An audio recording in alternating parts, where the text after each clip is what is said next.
Hello, my name is Ed Trolley, and I'm Senior Vice President of Managed Training Services at NIIT. NIIT is a global training outsourcing company, one of the leaders in the industry. We've been around for over 36 years and work in over 40 countries. I'm going to talk about transformation today. The title of my session is Transformation Revisited. I added the word revisited because I've been talking about transformation for a number of years.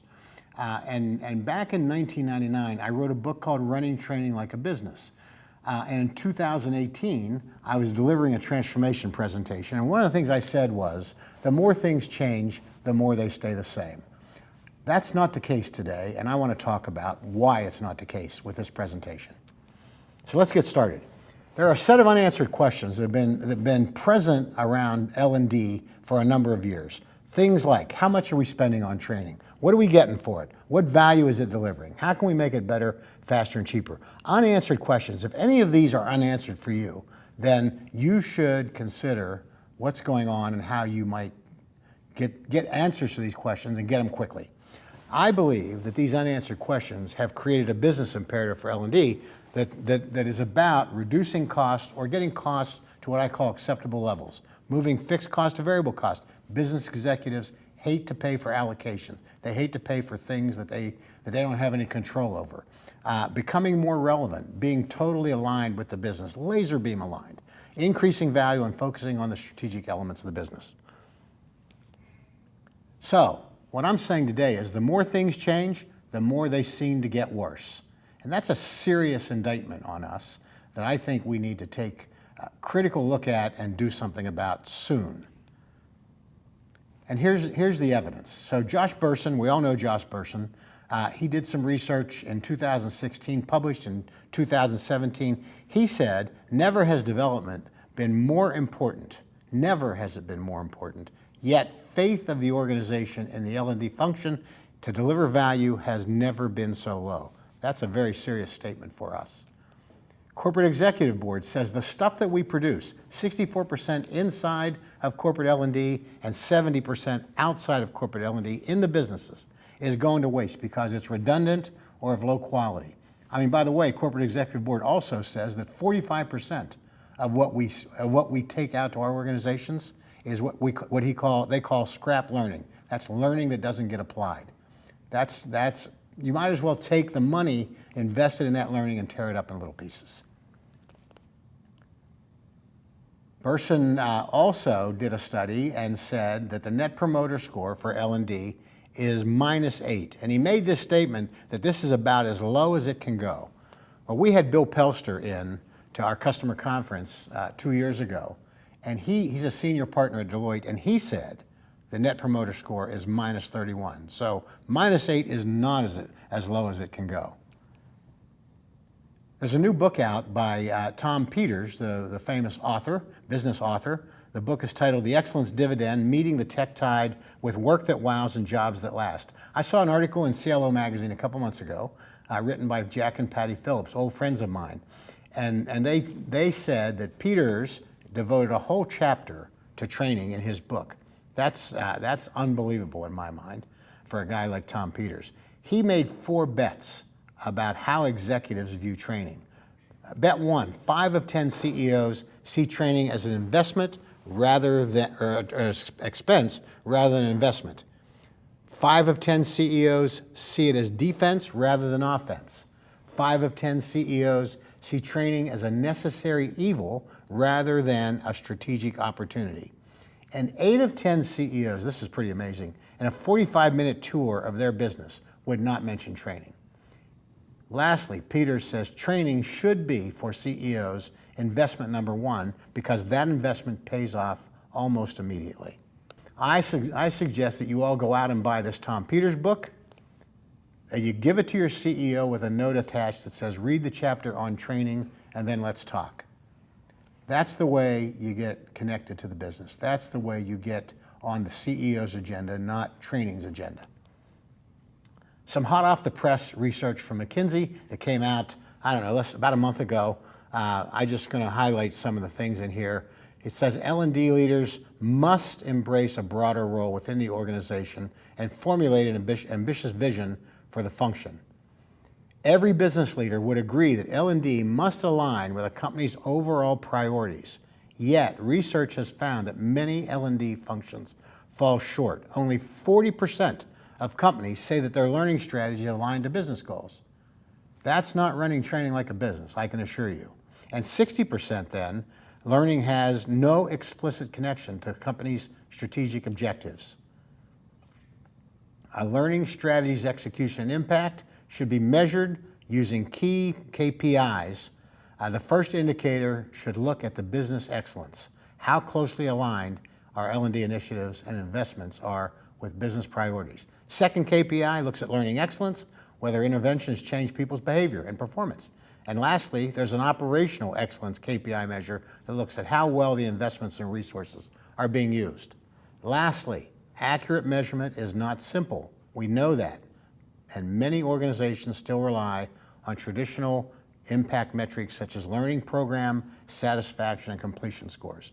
Yet, McKinsey says high-performing organizations focus on outcome-based metrics such as impact on individual performance, employee engagement, team effectiveness, and business process improvement. So, that's why transformation is an important topic for all of us in L&D.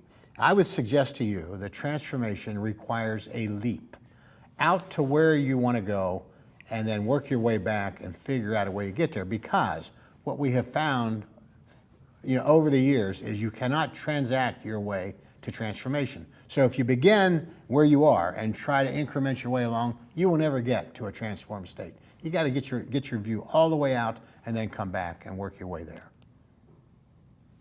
This is a transformation framework right out of Running Training Like a Business, my book, that talks about the from-to of transformation. I won't go through all these, but the one couple that I think are important. One, moving from a training department to a training enterprise. What's that mean? It means acting like a business, talking the language of business, measuring yourself by the business metrics, not the training metrics. I know you got to measure activity levels in training. You got to report on those.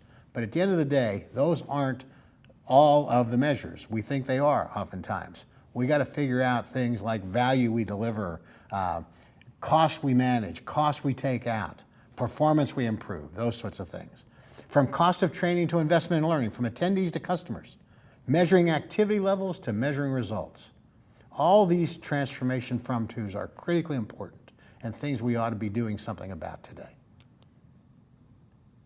This is a model that I call the total cost model for training. If you look at the big triangle and look at the pieces of it, the very top small triangle is the direct cost of training. So this is the cost of staff, vendors, facilities, those sorts of things. That's a direct cost. All the other costs are indirect costs, like the cost of a participant's time while they're in training. That's a training cost, an indirect training cost. The cost of poor quality. So if the training's no good, it has to be redone, it has to be reworked, or thrown away. That's a cost of poor quality. Lastly, the biggest item is the lost productivity cost when people are in training. They're not doing the jobs they're being paid to do. If you look at that big triangle, what I have found over the years is that cost of the big triangle represents 5x the cost of the small triangle. I would say most organizations are not managing what you're really spending. So what do you do about this? You got to reduce the total cost of training. You got to get it to acceptable levels. And that's not just the direct cost. That means the big triangle has to be made into a littler triangle, a smaller triangle. This is something we call the camel chart. You can see that's because of the little hump in the middle.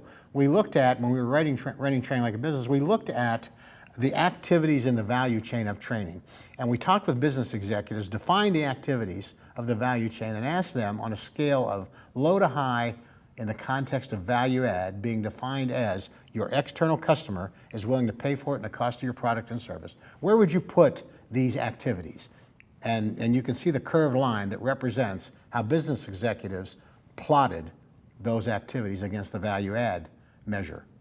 The bar graph here, the bars represent where most organizations have their resources and dollars invested. You can tell, it's pretty obvious, that they are in the inverse of the value add. So we got a lot of money and a lot of resources spending time on what I call low value added activities and not enough time on the high value added stuff.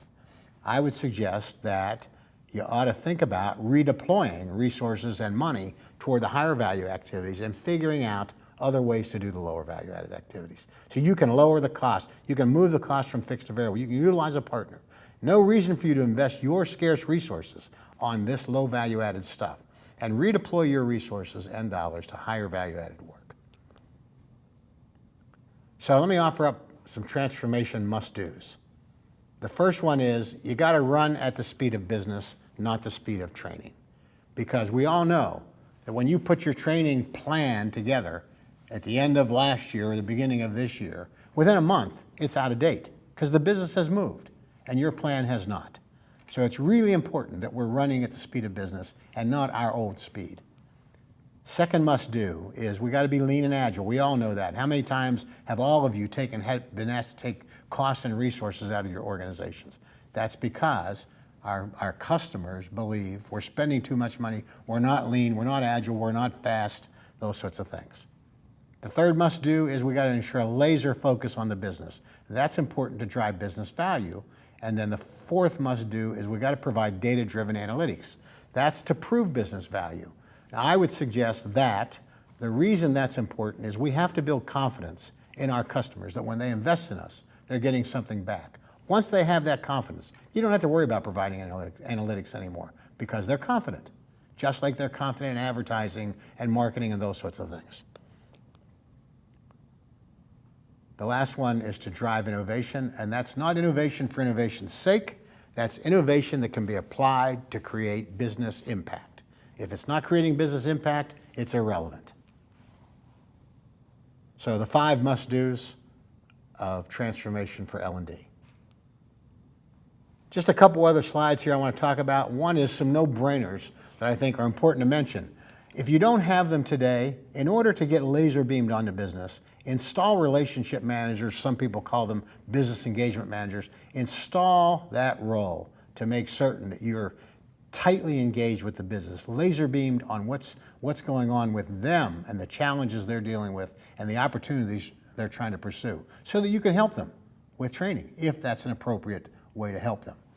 You got to optimize how training is delivered by outside providers. We see companies all the time that have thousands and thousands of training vendors they use.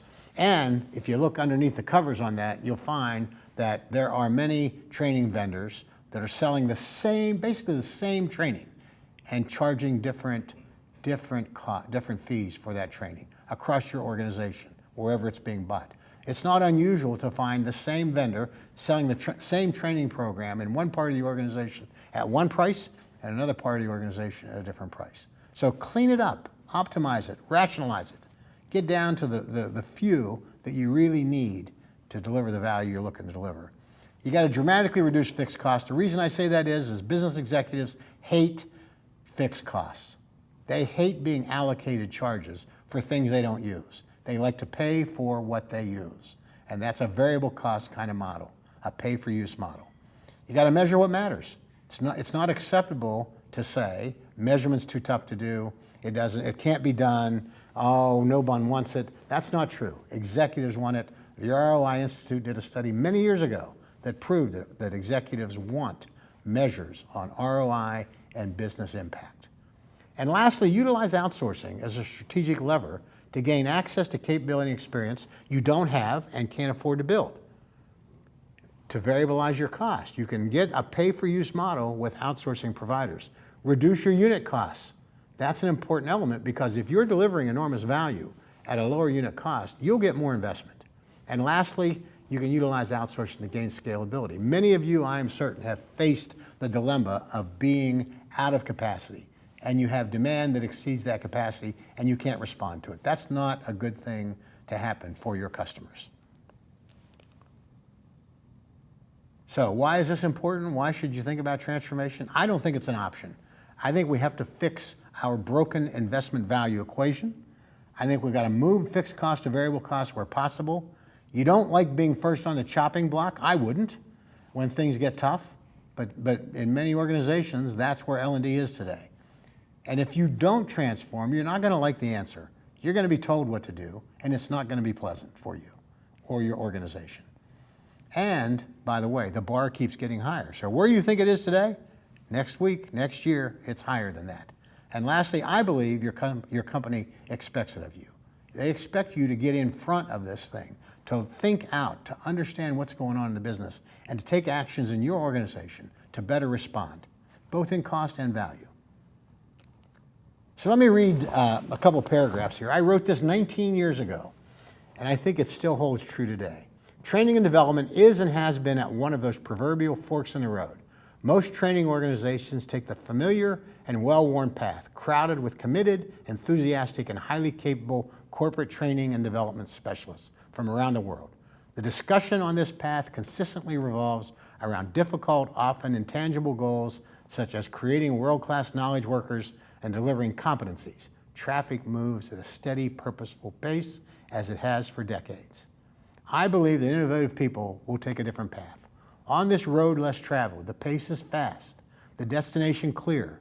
Here, training is driven to be better, faster, and cheaper by the relentless forces of impatient customers and the bottom line. This path has been cleared by true pioneers who realize that training organizations, like the businesses they support, must deliver unmistakable, tangible value to their customers. I believe in transformation, the view is worth the climb. Thank you.